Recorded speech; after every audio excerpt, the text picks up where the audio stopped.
ने अपनी जिंदगी में बहुत बुरे हालातों का सामना किया। गरीबी में जिंदगी गुजारकर उसने अपने बेटे अमन को पढ़ने भेजा। जहां अमन शहर में रहकर अपनी पढ़ाई कर रहा था, तो वहीं सीता गांव में रहकर उसके लिए दूसरों के घरों में बर्तन धोकर पैसा कमा रही थी।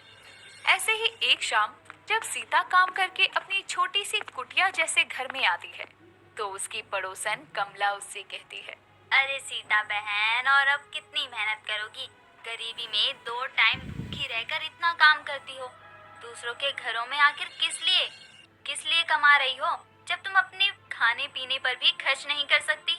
अरे कमला बहन, किसके लिए कमाऊंगी? अपने बेटे के लिए। उसकी पढ़ाई पैसों के चक्कर में बीच में ना रुक जाए, इसलिए पैसे जमा करती हूँ, ताकि कभी रात बेरात जरूरत पड़ने पर कहीं से मांगने ना पड़े।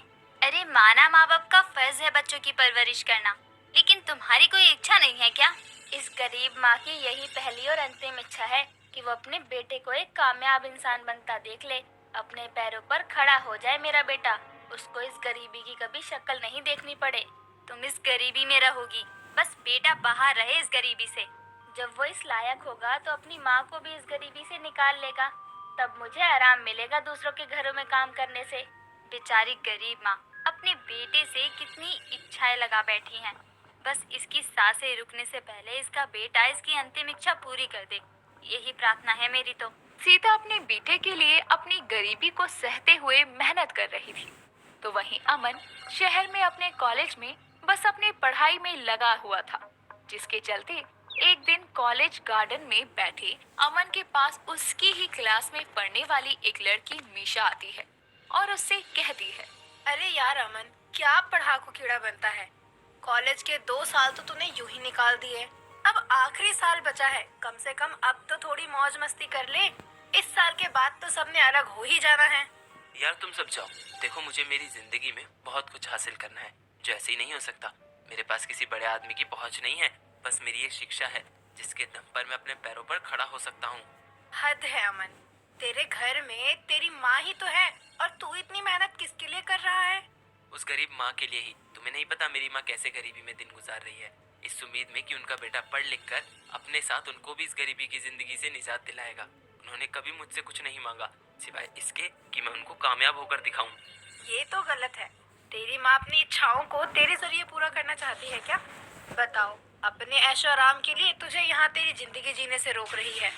बस मिशा, जिनके पास पैदाइशी दौलत होती है उनको लगता है कि उनके माँ बाप को भी ये विरासत में मिली है, लेकिन माँ बाप ने कैसे हासिल की है ये जानना चाहा कभी? अमन की ज्ञान भरी बातें सुनकर मीशा उसके पास से उठकर चली जाती है और अमन आराम से बैठकर पढ़ने लगता है।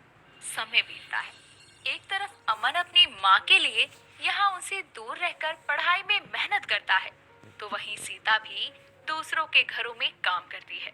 लेकिन एक शाम, जिस बड़ी हवेली में सीता खाना बनाने और बर्तन धोने का काम करती थी, वहाँ की मालकिन शालिनी उससे कहती है। सीता, कल से मत आना तुम काम पर, और हाँ, आज शाम को अपना हिसाब कर लेना। हिसाब कर लेना? लेकिन क्यों मैडम? मैंने कोई गलती करी? कोई काम गलत किया मैंने? ऐसा नहीं है, लेकिन अब तेरे हाथ का खाना खाकर हम सब बोर हो गया, और मेरा बेटा विदेश से पढ़कर वापस आ गया। उसको जो खाना खाना होता है वो तू बना नहीं सकती, इसलिए खाना बनाने के लिए हम एक शेफ रख रहे हैं, और बाकी के बर्तन वगैरह वो दूसरे जवान नौकर कर देंगे। मालकिन, ऐसे काम से निकाल दोगी तो मैं अपना घर कैसे चलाऊंगी? आपको तो पता है मैं अपने बेटे के लिए काम करती हूँ। मेरी जिंदगी की यही आखिरी इच्छा है कि उसको अपने पैरों पर खड़ा देखूं। उसके लिए उसे पढ़ना होगा, और उसके लिए भी पैसे लगेंगे। बिना कमाए कहाँ से करूँगी मैं? देख, मैं तेरे लिए इतना कर सकती हूँ कि शाम को जाते हुए मैं तुझे 1-2 हजार ज्यादा दे दूंगी, लेकिन इससे ज्यादा कुछ नहीं कर सकती। ये सुनकर सीता का दिल टूट सा जाता है।